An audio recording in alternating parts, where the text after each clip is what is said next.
How's everyone doing? And welcome on in. I am the Gingerbeerdman. We're still rolling through the tomes of Dead by Daylight. It's pretty much Dead by Daylight history as I roll through, letting it all play, and you sit back and listen. So if you've never listened to any of the tomes, we are rolling through them here on the channel. So we're on Tome 9, Crescendo. I'm just going to let it play. Sit back, relax, put your headphones on.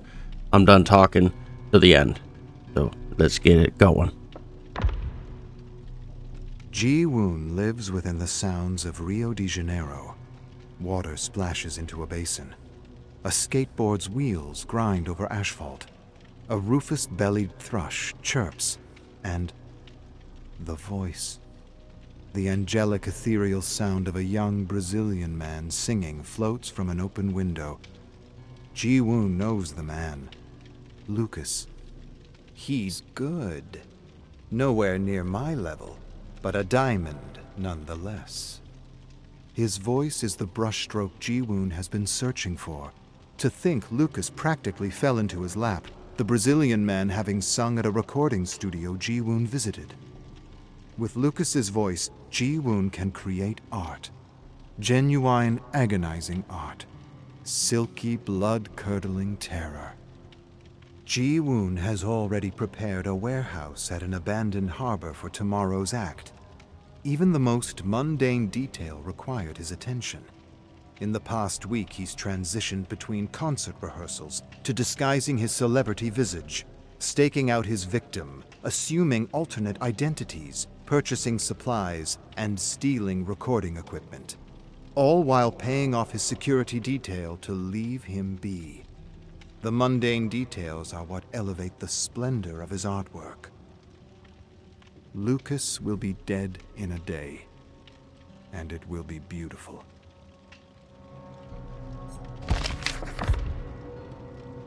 Ji-woon freezes as he reaches his hotel room. The door opened a crack. He faintly hears someone rummaging inside. So be it. He knew a crazed fan would take things too far someday. How could they resist him? But he's ready. He'll defend himself, test the invader for operatic sounds like an impromptu aria as he surprises them with a blade in their gut. He pats the knife concealed above his ankle. Ready. Pushes the door open, steps softly on plush carpet, hears the invader around the corner, sees Yun-jin, his manager. Fury meets fury.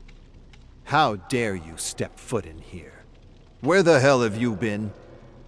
She's paranoid about death threats they've been getting from a fan. When security couldn't locate Ji-woon, she came snooping.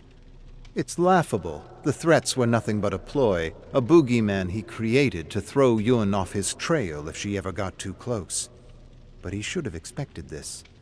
Yun's on top of everything. It's what he respects in her, what makes them a great team. He brings the million-dollar voice, and she smashes through any problem in their way. Usually it works in his favor. In her hand, she holds... No, damn it. His sampler.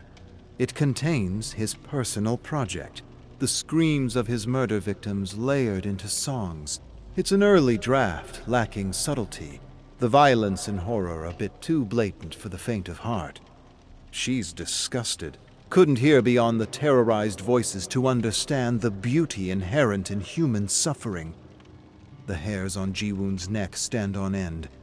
He sees the moment with clear eyes. They're dancing on a razor's edge, with Yun dangerously close to discovering who he truly is.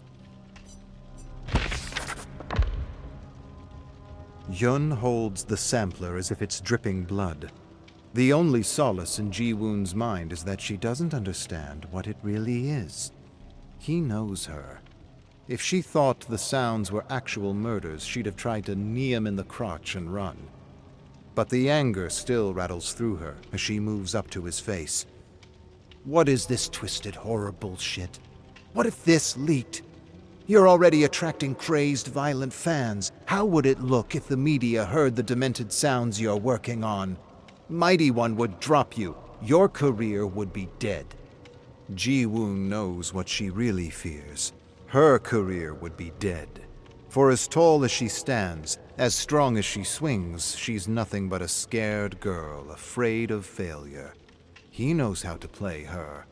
Drops his head, breathes deeply, wipes the back of his hand over his eyes.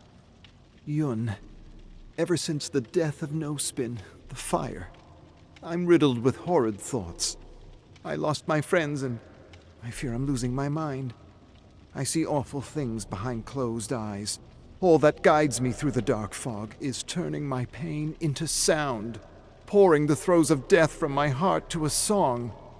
Yun's face softens. She sits, commiserates with him. Inside, he's reliving the divine screams of his bandmates as they burned, his swelling heart as they screamed his name, but on his face, he shows nothing but contortions of tragedy.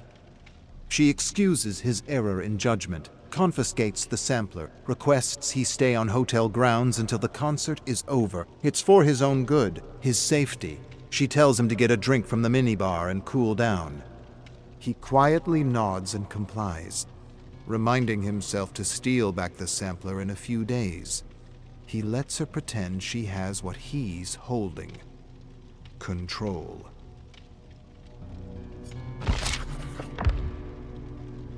Despite the stifling humidity, Ji-woon hides under a hoodie, large sunglasses concealing his face. Now's not the time to attract attention from rabid fans.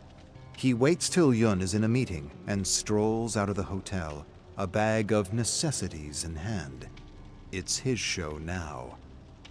He pulls earbuds from his pocket, allows the music to envelop him. The song How I Became, recorded 6 months ago in Seoul.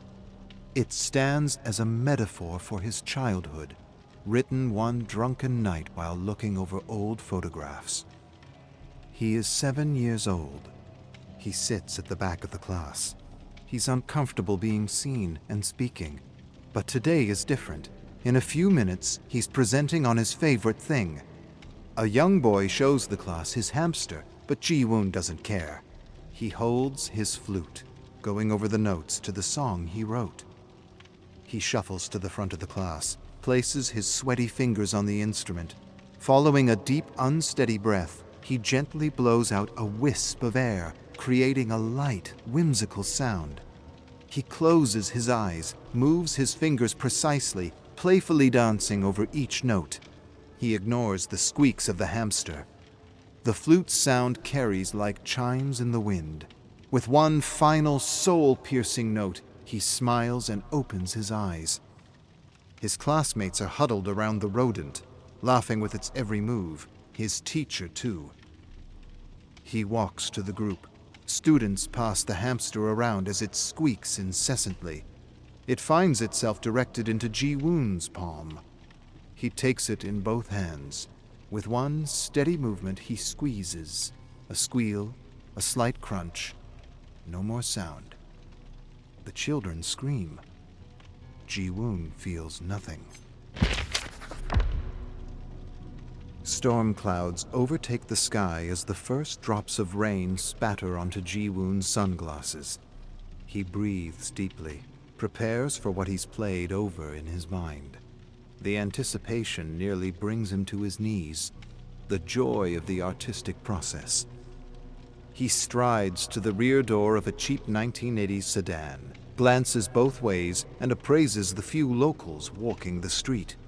Certain no one's watching, he jams a straightened coat hanger around the top of the window, pushing it through the other side. His thin fingers work quickly.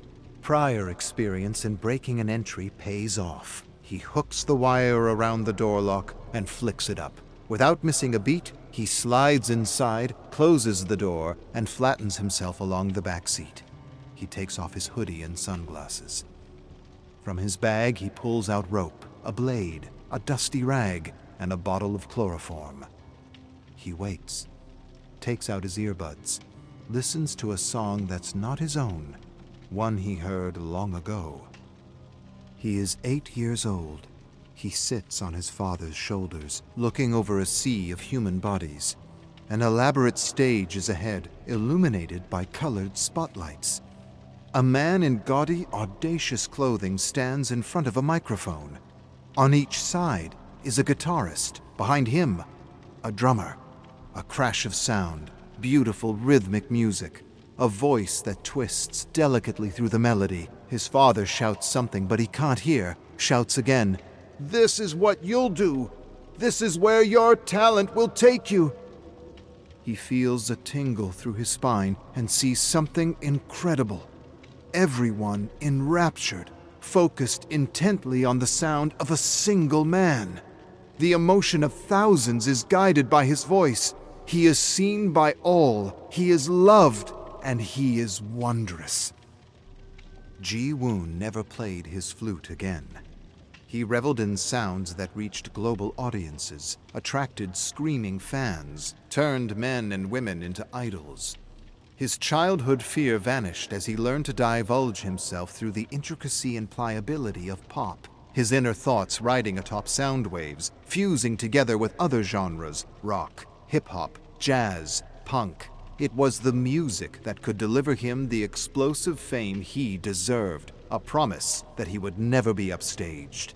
He was no longer confined to his timid shell. He revealed himself through his mastery of music, poured his heart into sound. He became envied, lusted over, and respected for the hits that spilled from his lungs. He takes the earbuds in his hands and smiles. How miraculous that a boy became a god. Rain hammers down on the car's roof. Ji-woon checks the time. On any other day, Lucas would be in his car already. He knows this. He's done his homework. But Lucas is late, and Ji-woon wonders if the storm has altered plans. He feels control slipping away, replaced by something else. It pushes against his chest, forces him to gasp for air heavy and sticky in his lungs. Everything's ruined. He claws his nails into the car seat, forces his mouth shut to keep himself from screaming. All the planning for nothing. He doesn't have time before leaving Brazil to find another beautiful voice. Quickly, he needs music, fumbles for his earbuds, drops them to the floor, frantically scours. The only song playing is his teeth audibly grinding. As he prepares to spill into the street, he sees him. Lucas, drenched under the deluge, walks to the driver's side door. "Get your shit together. The show's about to begin." Ji-woon grabs Lucas's neck in a chokehold, shoves the chloroform-soaked cloth into his face. The two struggle in a frenzied dance. Lucas twists from side to side, reaching his arms back, grabbing for anything. Ji-woon resists the movement, holding the man in place with all his might. Rain smashes down, muting the battle under the pattering of 100 drops, concealing the outside behind a windshield of streaming water. Lucas grabs a handful of hair and pulls Ji-woon forward, breaking the chokehold. He bites deep into Ji-woon's wrist, drawing blood. Ji-woon screams through gritted teeth, pushing the cloth harder into Lucas's face until he's beating him with it. Lucas flails his other arm in a desperate bid, searching for a solution with no plan. His hand relaxes, releasing Ji-woon's hair. He slumps forward, head hitting the steering wheel, blasting the horn. Ji-woon scurries over the seat, pushes Lucas's limp body to the passenger side. He leans back, takes a moment to catch his breath, looks in the rearview mirror, inspects his face, hair, and through a sheet of rain sees a sight he never expected. Yun's car pulling up behind him. He grabs the keys from Lucas's pocket, jams them in the ignition, and slams the accelerator down.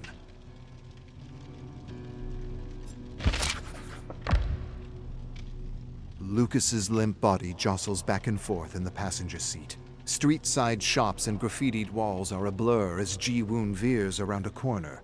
Wind and rain lash at the city as if dead set on blowing it apart. Ji-woon loses track of his plan. Usually, he would have Yun fix his problems, but now it's all wrong. He doesn't recognize the streets he's speeding down, only has a vague idea of the direction. Yun remains on his tail. She doesn't know when to quit. The tenacity and courage that proved useful when negotiating his record deal is infuriating now. He's losing control of his artistic process. Hands squeeze the wheel. He'd rip it from the steering column if he could. No, you're not going down like this. You have art to make, damn it. He flicks on the radio. Two men talking about something he doesn't know. Searches the channels. A commercial for a fast food restaurant. Recognizes the jingle. Keeps going. Lands on... There it is. Brazilian dance music. Rapid tempo, heavy bass line, percussive guitar notes, and a smooth voice. He pushes the pedal to the floor, dodges a few kids playing in the storm, bolts past an old pickup truck, praying no one comes the other way, swings the wheel hard to the left, nearly loses control in deep water, but recovers to find himself in a perfect turn. Guns it as the song hits the chorus. Trusts in the music, shifts with the tempo, slides with the riffs, feels the beauty in everything he does. Music courses through him. He is living art. He is the crescendo. Behind him, Yun's car comes to a crashing halt. It doesn't matter. The music goes on.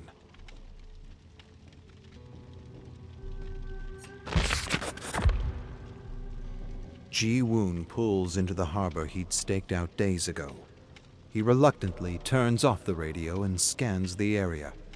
No sign of Yun behind him, but he's on his guard. Somehow, she knew how to find him. He pulls out his phone, his Mighty One company phone. She's tracking me like an overzealous babysitter. Should have expected this from her. Always a micromanager. But she couldn't have known he was driving the car, only that he was in it. Ji-woon drags out Lucas, barely conscious, and pushes a blade into his back. Before shutting the door, he takes his phone and texts a simple message to Yun. Help. He tosses the device on the car seat along with the rag of chloroform and rope. Needs more evidence. He cuts his palm and presses a bloody hand to the window. That'll do. With a thrust of his blade, he pushes Lucas forward. Thunder shakes the frame of the abandoned warehouse. Lucas sits in front of Ji-woon, bound to a chair, ready to be slaughtered, to sing, to create beauty. Ji-woon pulls out his blade, but hesitates. Something's wrong. He was too messy getting here. He wants to dive into his art, let the blood spill, but Yun threw him off his game. He can't shake the feeling. He knows she doesn't give up easily, or at all. Walks over to a window and looks out. Endless rain, lightning, and there, like a drowned rat skulking through sewage, Yun, so damn persistent. And further back, the flashing lights of a police car. Yun stumbled into a bloody game and has the power to end him in one move. He rummages through his pockets for his earbuds. Can't find them, can't focus. Feels the plan slipping away, sees an end to his art, the music cut short, his vision incomplete. No, he can't let it end. He hears the music. It's always been there, sitting on his father's shoulders, washing over him. He inhales it. It circulates through his veins, becomes him. He'll never go back to being the boy he once was. He's an idol. He's a god. He's the trickster. And he has one last trick to play.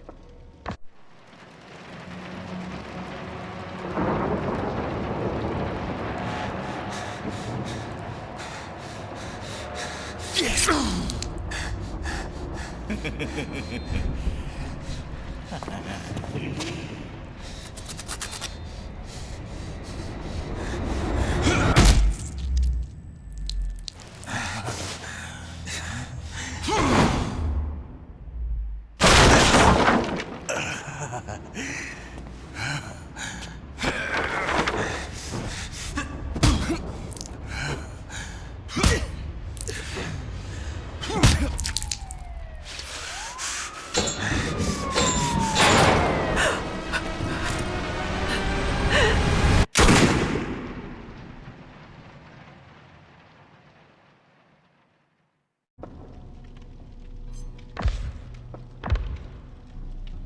Fatigued from the long flight, Yun-jin yawns as she turns on her laptop.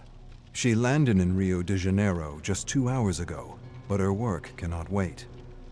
Looking through her mailbox, she spots a dozen unread emails from an unknown user addressing her by name. Few know her as Yun-jin. Most only know her as Magnum Opus. She clicks on an email. A graphic, detailed description of someone's plan to murder her and the trickster. Signed, the trickster's #1 fan. Death threat. An abnormally specific one with a picture of her in the hotel lobby.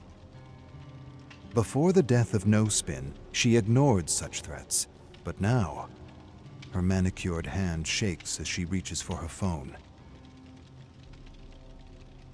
The threat is too serious to be taken lightly.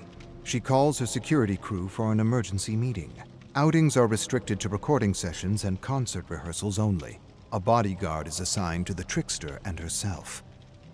Everyone complies with the new rules except for the trickster, who argues against staying on the hotel premises. No surprises there. Her relationship with the trickster has been on the rocks for months now. He challenges every decision she makes, his ego pushing her patience to its limit. Because of their frequent creative disagreements, their next album is behind schedule, forcing her to produce 3 new songs while overseeing his tour. Her security expert confirms that the phones are ready. At her request, a tracking GPS application was installed on all company phones. No one else knows about this. If the trickster keeps testing her patience, this app will come in handy. It's for his own good, and hers.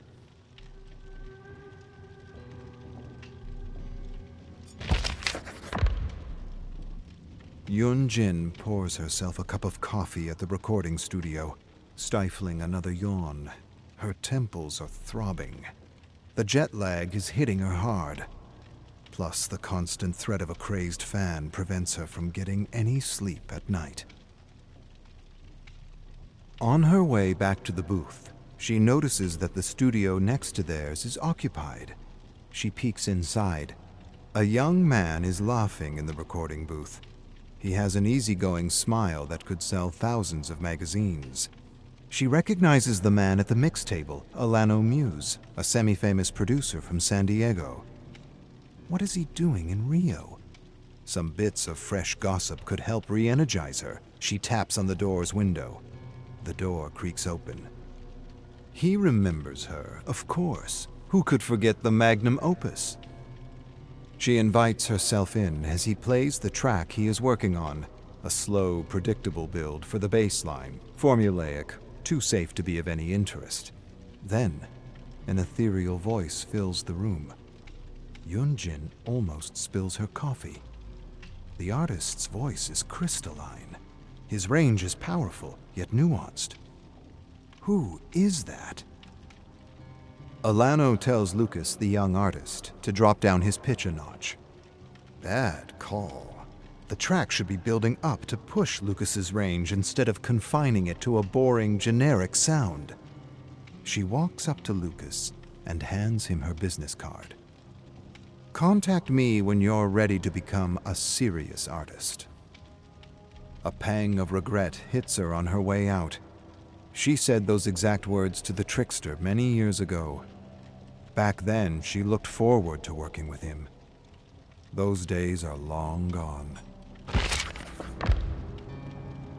At the hotel bar, Yun-jin takes a sip of her cold caipirinha, the sugarcane liquor smoothing the sour burst of lime. Why did she give that young artist Lucas her business card? It's not like she can produce him. Another pang of nostalgia. Another sip of caipirinha. She misses it, hunting new talents, the raw creative chaos of designing a bold sound, the adrenaline rush of the first album. Things are different now. Her time is split between handling the trickster's growing ego and following a generic, endless production cycle. Is this the cost of success? Producing music that makes her cringe? Not to mention handling arguments about bodyguards and curfews while being threatened by a crazed, psychotic fan. Her life is so different from what she imagined as a little girl. Back then, music was the only good thing she had. She created tracks in her bedroom, imagining a stage of bright lights where she was safe, loud, and free. That is what pop music is to her, a vital dose of unapologetic release. Now, thanks to her success, she lives in a golden cage. Down goes the caipirinha. The bartender gives her a glance and she nods. Keep them coming. She calls Mighty One executives for a virtual meeting and gives them the news. Once she finishes the 3 tracks in Rio, she is done with the trickster. She will move on to producing the launch of trainees. A Mighty One executive cuts her off. They have more urgent business to discuss. Damaging rumors are trending online. A disturbed, delusional fan claims to have murdered someone at a trickster concert. Yun-jin closes her fists, her long manicured nails digging into her palms, anything to keep her hands from shaking again. She will handle this mediatic storm for her brand's sake. But after Rio, she is done with the trickster, whether Mighty One is willing or not. Online, rumors about the murder are trending. An anonymous post claims that the victim was last seen alive at the trickster's VIP meetup after his concert in New York early this year. Yun-jin remembers that night, not because of the concert, but because of a detail that has been replaying in her mind ever since. Bleeding scratch marks on the trickster's forearms when he showed up at the concert's after-party. The rumors online were rekindling the suspicion she silenced before. Years ago, the trickster and she arrived in Miami several days earlier than planned. Yun-jin attended networking events while the trickster rehearsed. 3 days following their arrival, a folk singer was found dead downtown near the bar where he performed. A security footage was released to the public, showing a man dressed in black with his face covered, leading the singer down an alley. The dark, blurry footage revealed little about the suspect, but Yun-jin noticed a detail that twisted her stomach in knots. She recognized the gold-rimmed headphones around the suspect's neck, with 2 large X's, one for each ear. It was the brand-new model of the Xerxes 1050X headphones, which few audiophiles knew about, and even fewer could afford. She recognized the model right away, because the trickster favored their equipment over other expensive models. He wore a similar pair on the plane to Miami, but then switched to a lesser model for the rest of the tour, which only fueled her doubts. Back then, however, she was not in a good place. The death of No Spin was still fresh. Acute insomnia kept her mind in a haze, and the jet lag of the tour only worsened her state. In the end, she decided to let the police do their job and focus on hers, producing music. But now someone else was dead. Someone whom the trickster might have been the last one to see alive.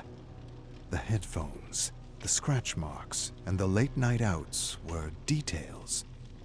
But they added up. How many coincidences does it take to know? A knock on the door makes her jump. The head of security is here.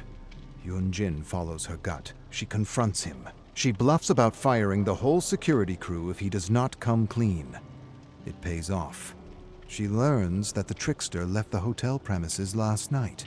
His bodyguard tried to follow, but lost him on the way. Yun-jin pounds her fist on the table. Why would he leave the hotel? To go where? And to do what? Despite working with the trickster for years, he is still no more than a stranger. While he generates incredible profit, it comes at a cost. If the trickster is linked to a murder, so is she.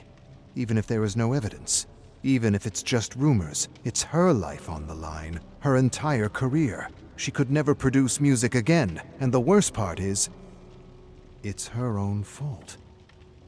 She knows better than to trust someone in this industry. She needs to get answers before it is too late. Whatever the trickster is doing at night, she must find out. Her doubts won't be quieted until she knows for certain.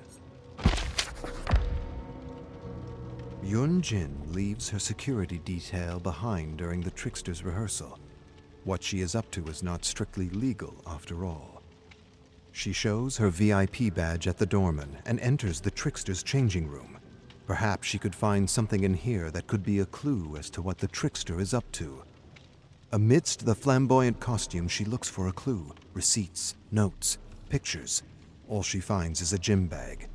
Inside lies a water bottle, a few t-shirts, and his wallet.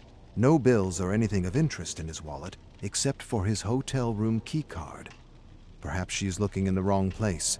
Someone chatting loudly on the side of the door alerts her. She snatches the hotel keycard and zips up the bag just as the trickster's assistant walks in.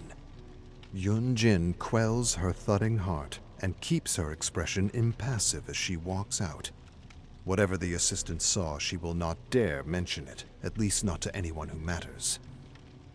Yun-jin only pauses when she reaches the trickster's hotel room, keycard in hand. If she does this, there is no turning back. Yet if the trickster is hiding something, she needs to know what it is before everyone else does, before it ruins her life. There can be no doubts. Yun-jin pushes the door open. The trickster's room is tidy, almost as if he barely spends time here. She goes through his luggage, a pile of odd clothes, all black hoodies and sweatpants, a black face mask, clothes she's never seen him wear on tour. A tap on the door. Room service. Yun-jin drops the face mask. Come back later. She finds nothing odd in the room, except for a rare top-of-the-line sampler on his bedside table. Intrigued, she presses play. A series of loud, violent screams fill the room. The screeches sound genuine. Samples from a horror film? Yet she cannot fully shake her initial disturbing thought. What if it is genuine? What she finds next only enhances her discomfort. A sharpening kit for knives, whetstones and cleaning products, a whole collection of sharpeners. A past conversation overheard at the recording studio replays in her mind. Lucas, the young artist, introducing himself to the trickster, asking about the flamboyant knife in his hands. The trickster replying that he always keeps a blade on him. Yun-jin picks up a whetstone. Why sharpen a stage prop? Sure, the trickster used real knives to do stunt work as a kid, but it is no longer necessary. This obsession with knives is not just for show. And what is the point of sharpening a knife if it's not to use it? She shudders. Another noise at the door. Yun-jin puts down the whetstone. I said come back The trickster walks into the room, catching her off guard. Her eyes meet his. He is just the awkward kid I signed years ago. I will not let him drag me down. His outrage meets her fury. Yun-jin picks up the sampler. Where the hell do you wander off at night? And what is this twisted horror bullshit? What if the media got a hold of it? Your career would be over. Trickster sighs and admits that after the death of No Spin, his mind drifted to a dark place. He rarely talks about their death, and she can tell why. That day still haunts her dreams. Time passes, but guilt remains. Yun-jin spots his phone on the table. Grab a drink from the minibar, trickster. Today's rehearsal is canceled. She keeps the sampler and reminds him to stay on hotel grounds until the concert. He nods in agreement. Good. For her ploy to work, he must think she trusts him. Yun-jin looks out from her hotel room. Outside, the downpour is relentless, causing flash floods in parts of the city. She calls her staff. No matter how bad the storm is, the show must go on. Yet the weather is not to blame for the growing apprehension in the pit of her stomach. There is something off about the trickster, a hunch she can no longer ignore, no matter how profitable he is. While he might seem sincere, years in the business have taught her that she cannot trust anyone. Yun-jin grabs her phone and activates the GPS tracker on the trickster's company phone. His location appears as a blue dot on the huge map of Rio. Her gut feeling is right. He is no longer on the hotel premises. The chase is on. Time to teach the trickster a new trick. Yun-jin slows down near Trickster's location. As she approaches, a gray sedan suddenly speeds off. She checks her phone. The blue dot is getting farther away on the map. Trickster must be in the car that just took off. Yun-jin stomps on the accelerator and speeds off. After a few turns, she catches up with the sedan, which makes a sharp right. Yun-jin follows, yanking the steering wheel while stomping on the brakes. Her car drifts into the turn, gliding towards a wretched narrow alley. The sedan accelerates and swerves left, entering a narrow street. Yun-jin repeats her maneuver and drifts left, but the wheels hydroplane on the puddled asphalt, and the car spirals out of control. A thundering crash! Yun-jin's head is propelled onto the steering wheel. A flash of white light, then a burning pain follows, coursing down her body from her neck to her lower back. Yun-jin coughs and gasps at the pain. For a moment, all she can do is breathe. When she exhales, the pain lessens slightly. Loud rock is blaring on the radio. It's so loud. She reaches forward and turns it off absent-mindedly. A spot above her left brow is burning. She touches her forehead softly and winces. A drop of blood drips down her finger. The windshield is cracked on the passenger side. Yun-jin moves slowly, carefully leaning over. It's okay. Everything is okay. I'm okay. She looks out. The car crashed into a street lamp on the passenger side. This could have been much worse. A familiar ding interrupts her thoughts. Her phone. Yun-jin slowly leans forward, her hand searching under the seat. She grabs her phone and unlocks the screen. A text message from the trickster. Help. Why would he ask for her help? Unless she missed something. Unless the trickster is not the one she is chasing. Yun-jin's heart skips a beat. The death threat. The trickster's #1 fan. Perhaps the crazed fan found out about the trickster's nightly escapades and decided to strike. Kidnappings go hand in hand with death threats after all. She lets out a curse. In her rush to chase the trickster, she left her bodyguard behind. If anything happens to the trickster Ji-woon and she was too blind to stop it. No, she has enough guilt on her conscience already. Yun-jin readjusts her seatbelt. She turns on the ignition and the engine coughs in response. She grits her teeth and tries again. It won't be like the fire. I won't give up on him. She turns on the ignition again. And again. On the third try, the engine revs back to life. She puts her phone back on the dashboard and follows the blue dot. Yun-jin follows the GPS until she reaches a desolate parking lot facing several abandoned warehouses. The blue dot remains immobile. This is it. Ji-woon should be here somewhere. But where? As Yun-jin steps out of the car, a heavy curtain of rain falls on her sore, shivering body. Daylight is cloaked by dark storm clouds. The parking lot is filled with broken-down cars. Yun-jin uses her cell phone's flashlight to find the gray sedan. As thunder rumbles, her phone illuminates a bloodied handprint on a car window. She rushes to the door and peeks inside. A sudden blur of motion. She pulls the door open. A rat skitters out of the car. Some items lie on the back seat. Ji-woon's phone. A rag. And some rope. Yun-jin closes her prickling eyes. She might be too late. There's no time to waste crying. If Ji-woon is still alive, he needs all the help he can get. Yun-jin grabs her phone and calls the police, then her security crew. Whatever this crazed fan has planned, it ends now. Rumbling thunder. Yun-jin is staggering through the rain, looking for a clue, a trail. An icy gust lashes her drenched body, but she cannot stop, not until Ji-woon is safe. A rat skitters over a puddle, upon which lies a white business card. Yun-jin picks up the blood-stained card and reads, Magnum opus, music producer. It's hers.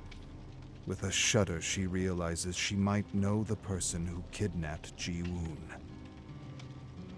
Police sirens are blaring in the distance, but she cannot tell if they are coming for her or the several people caught in the storm. Yun-jin shouts Ji-woon's name, yelling in despair over sirens and thunder. Then she hears a scream coming from across the parking lot, where stands an abandoned warehouse. She rushes to the warehouse, reaching its wide doors. A chain is wrapped around the handles, padlocked into place. Meanwhile, police are arriving on the scene. A brutal scream emerges from the warehouse. She cannot afford to wait. What happened to No Spin cannot happen again. Never again. Picking up a lead pipe from the ground, she strikes the padlock again and again. Ji-woon! Ji-woon! The padlock breaks open.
Terra Arachna, day 987.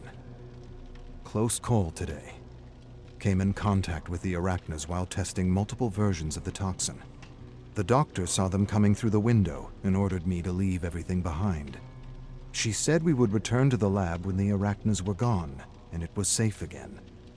We still haven't found a toxin deadly enough to eliminate these horrible creatures, but I feel we're close. Very close.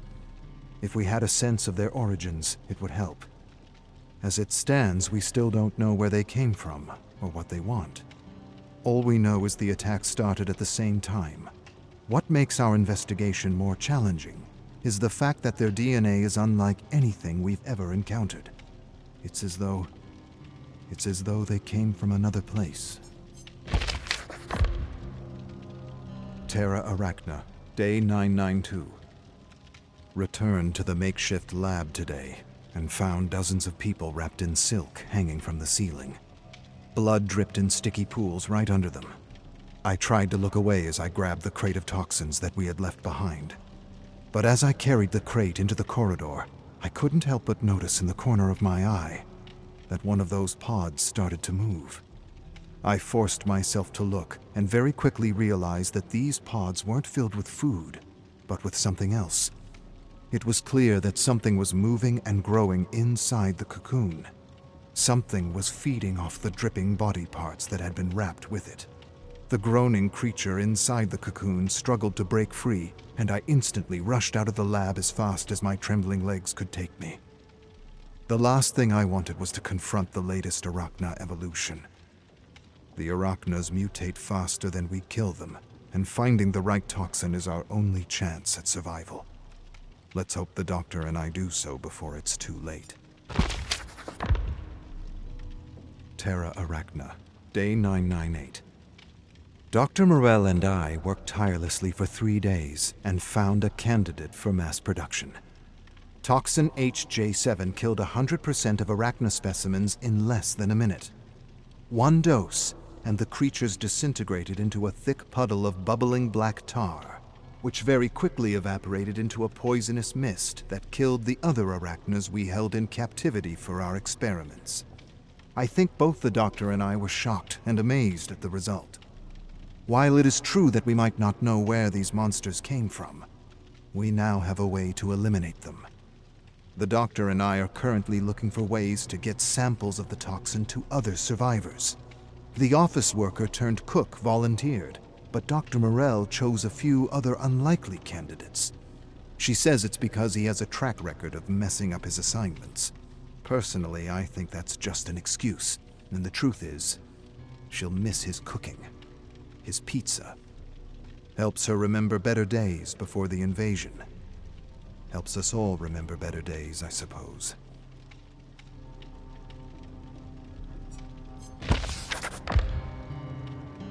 Chamber of Blood. The Tale That Follows. Constable Duncan J. Smith said thousands of dogs haunted him wherever he went, but no one else saw them. To get away from the dogs, he would hide in the crawl space underneath his cabin, or he would hide in the shed where he kept his snowmobile, or sometimes he would escape to the glaciers and hide in the ice caves, where he prayed for the howling and the yelping and the whimpering to stop. But the howling and the yelping and the whimpering never stopped, and no matter where he hid, the dogs always found him. The first day Duncan saw the dogs was the day he started questioning his job, or rather, it was the day he started questioning the law and what he was doing with the law. There was something about legally destroying dogs that felt off, that felt wrong. Something that tugged at his heart and wouldn't let go. Something telling him that he needed to get out of the cold, lonely Arctic archipelago before it was too late, if it wasn't already too late. For Duncan, it was the first time in his career as a police officer that he realized that the law wasn't always the glorified tool for civilization he had imagined it to be. Sometimes the law was something else. Something blunt, something hard. Something almost like a gavel of destruction or oppression, or perhaps both, destruction and oppression. Truth is, Duncan wasn't sure what he was thinking anymore. He was exhausted, and the dogs, well, the dogs just wouldn't leave him be, and all he wanted to do was return home and farm. He liked working on the farm. Things were simpler on the farm, but here, up north, things were more complicated, and Duncan couldn't help but think about the law, about the gavel. And the last thing Duncan wanted to do was wield that gavel against anyone. And yet, to his everlasting regret, he had used it against the dogs. And though he had done everything by the book, and though the law had said he had committed no crime, his heart continually testified to the opposite. To be sure, Duncan had led countless dogs to the bay, where he had shot them like vermin in front of their owners. And it was only when he was alone and surrounded by their ghosts that he would admit to himself that what he had done didn't feel so right, and that maybe, just maybe, these dogs weren't the dangerous beasts or the diseased rats his captain had made them out to be. They were, well, they were something else. They were friends. They were family members. They played with children, entertained them and kept them safe. They warned against approaching wolves and polar bears, and even snowstorms. And more than anything, they made sure no hunter ever got lost in a blizzard, unlike those unreliable iron dogs or snowmobiles that broke down in the middle of nowhere and left a trail of black smoke across the cold, white, endless expanse. No iron dog ever led someone out of a blizzard. The same could not be said of the dogs he had so heartlessly destroyed. But in those days, when the production of the first commercial iron dog commenced, there weren't many challenges to the law, and so Duncan certainly tried to convince himself that he was doing the good and lawful thing for everyone. And while it's true that the mind might not make the difference between what is right and what is lawful, the heart certainly does. The heart, it is often said, doesn't lie. Nonetheless, Duncan found ways to trick himself and ignore the appeals of his heart. He told himself these dogs weren't like other dogs, and he actually believed his lie for a few months. But as time wore on, he very quickly realized that these dogs were, well, like the dogs he had known back home. Knowing this made it harder and harder for him to fall asleep, and soon he started to hallucinate and see all the dogs he had shot. At first, it was just one. Then it was two. Then a dozen. Then a dozen became 100. And 100 became 1,000. 1,000 dead dogs howled and stared at Duncan every night, preventing him from sleeping, from dreaming, from thinking, preventing him from living the life he had once known. Everywhere Duncan went, there they were, the dogs, looking at him with those eyes, those pleading, confused eyes, wondering what they had done wrong, or how they had failed their family and friends to deserve such a cold and indifferent end. Truth is, Duncan couldn't escape those ghosts any more than a dog could escape its own tail. Wherever he went, there they were, following him, reminding him of all the lives he had disrupted and destroyed with that gavel. One evening, Duncan sat in bed, holding his aching head in his hands, staring at the decaying dogs sitting all around him. They watched him closely as he tried to fall asleep and howled or barked every time his eyelids began to slip. Trembling with fear and exhaustion, Duncan murmured he had done nothing wrong and that he had acted in accordance with the law and that they should just leave him alone. But the dogs wouldn't leave him alone. They just stared at him in silence with those eyes that reminded him of his own dog. Anguished, Duncan lurched from his bed, screaming at the dogs, telling them he needed to sleep and that he wasn't going to feel guilty for doing his damn job. He outright refused to apologize or feel guilty for doing what the law required him to do, what the law said he had to do. The dogs suddenly stirred anxiously about the cabin, with their heads down and tails between their legs. Duncan's screams grew louder and louder, and one by one, the dogs whimpered and whined for their lives like they had done when they had been destroyed.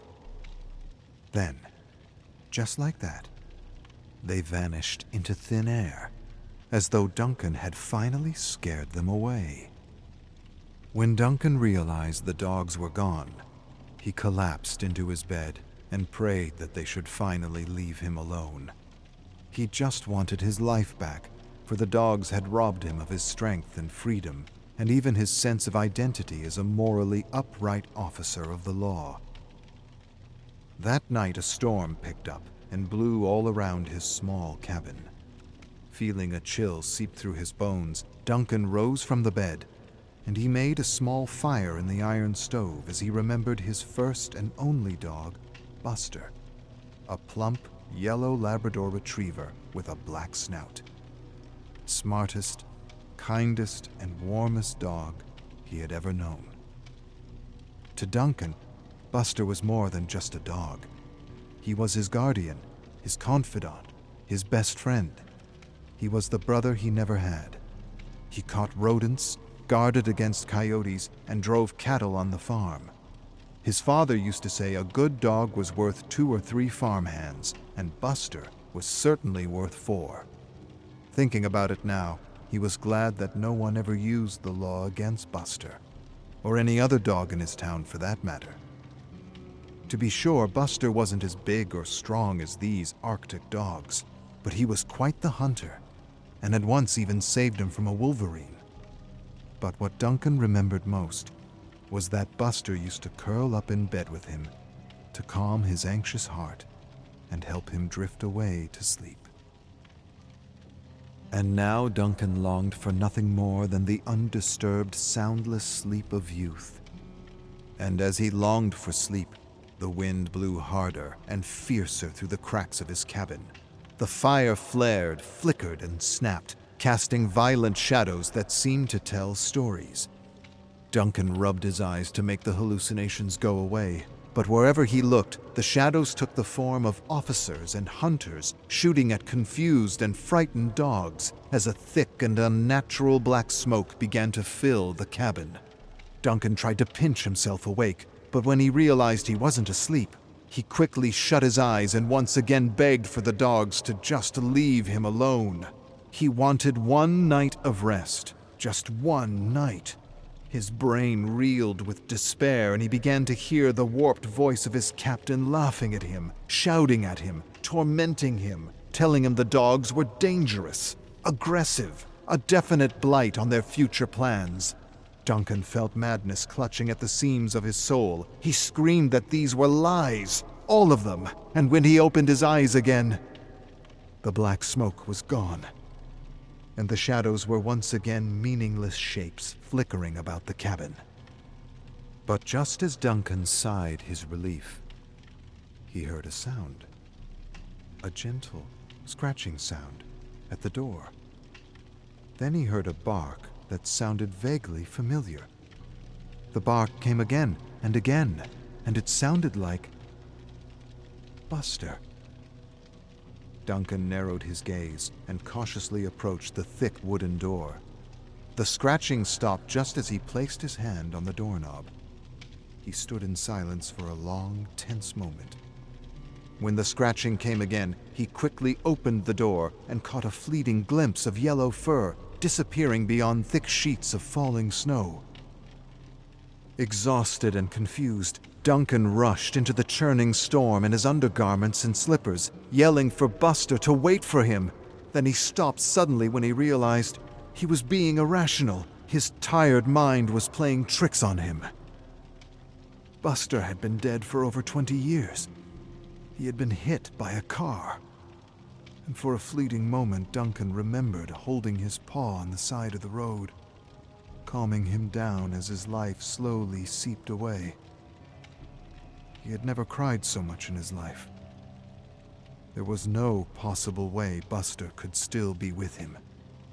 Covered in snow, Duncan told himself the solitude was getting to him and that he just needed one night of undisturbed sleep.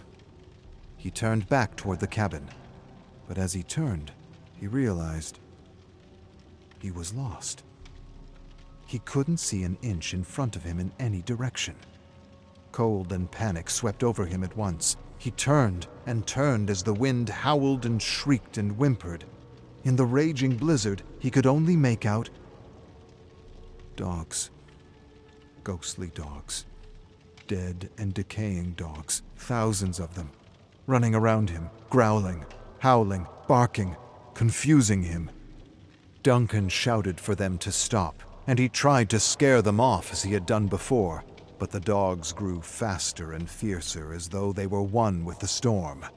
Duncan fell to his knees and felt the cold bite all over his trembling body. His face twisted in terror as each dog seemed to pounce out of the storm to take its turn chomping down on him with cold, indifferent teeth. He collapsed to his side in agony. A terrible numbness crept over him, not so much from the cold, but the memory of hurting all those poor dogs. He begged for them to stop, and then he did what he had never done before. He confessed his shame and begged for forgiveness. At once, the dogs froze and stared at him with eyes that seemed to look straight into his heart. Duncan choked out that he was sorry, that he was truly sorry, and that even though he had done everything by the book, he had done everything wrong. He had done them wrong, he had done their families wrong, and he had done himself wrong. And as he emptied his heart, he heard a familiar bark as Buster suddenly emerged from the ghostly pack and stood before him. The dogs looked at Buster, then Duncan, then Buster again. A wave of peace seemed to wash over them as they disappeared one by one, and left Duncan with his guardian, his friend, his brother. And Buster curled down beside Duncan as his heart slowed to a stop, and the blinding white storm swept his life away as it had done to so many others. When Constable Duncan J. Smith didn't show up at the station the next day, his fellow officers searched for him and found his frozen corpse not 10 feet from his cabin. He was lying on his side with a peaceful expression on his face. One officer noticed that he had been running around in circles, while the others questioned why he had been foolish enough to leave his cabin in his undergarments in the middle of a snowstorm. The captain kneeled by Duncan's frozen black and blue face and sighed. Just as he ordered someone to cover the body, another officer panicked and rubbed his eyes, claiming he saw dogs all around him. He stumbled back and screamed for the dogs to stay away from him. No one saw what he was seeing, and the captain told him to stop making jokes at Duncan's expense. But the frantic officer shrieked in terror and swore that the dogs were real and that they were following him.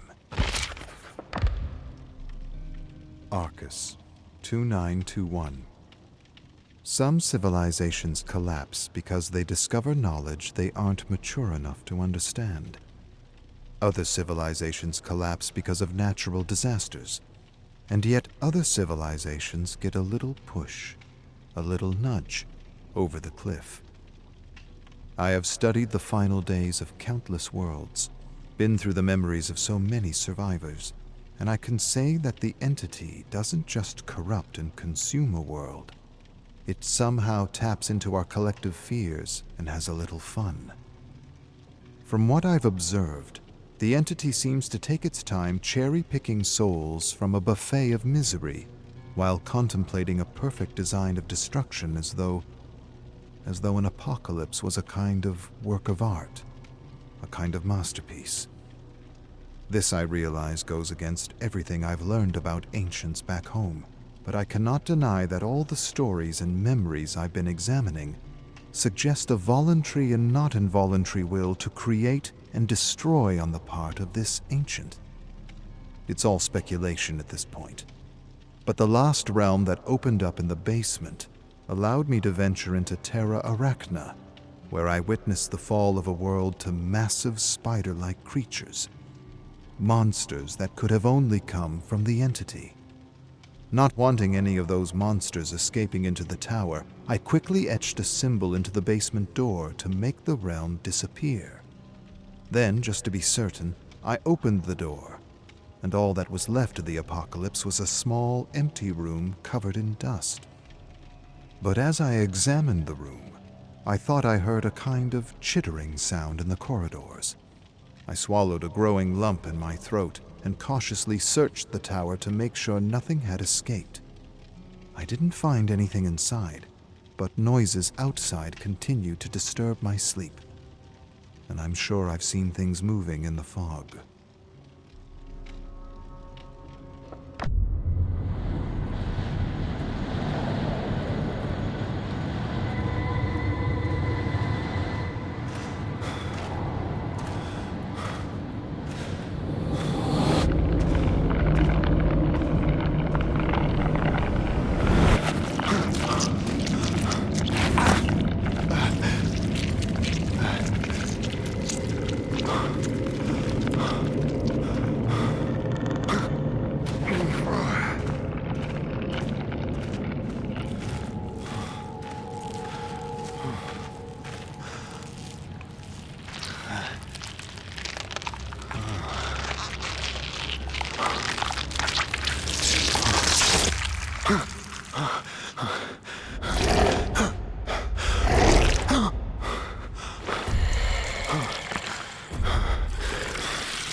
And that is all of Tome 9 Crescendo. I'll get Tome 10 out to you very soon. If you're not subscribed, please subscribe. I greatly appreciate it. Hit the bell to like so you know whenever that video comes out. And also, when I go live playing Dead by Daylight during the week, you can come in and chill with me then as well. But you all have a good rest of your day. And I am out of here. Have a good one.